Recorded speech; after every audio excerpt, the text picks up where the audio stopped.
Take one. All right, take 100. Okay. 100. It's on mental health ish. So, but I'm not like listing statistics and all that good stuff. It's kind of like personal. So, here we go.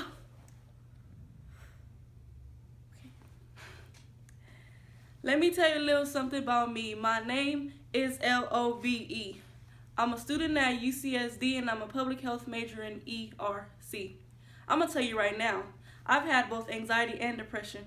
See, where I come from, each trial and tribulation is a lesson. I grew up in LA, and no, I'm not talking about Hollywood. I'm talking about in the ghetto, the hood.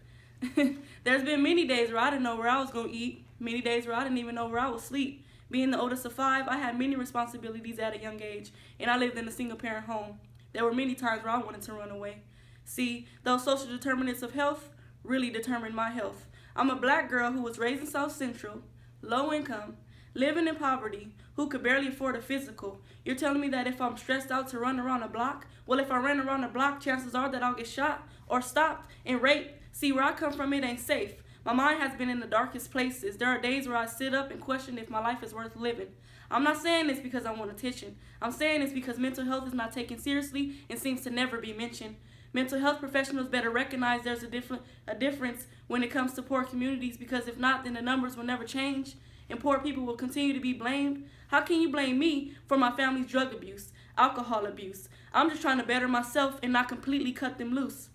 Teachers are upset because I don't own a computer, let alone I'm a commuter. See, transportation in my community sucks, trust me. Me and my siblings never like taking the bus, but I'm 21 years old, so I don't know much, right? I'm just telling you facts about my life.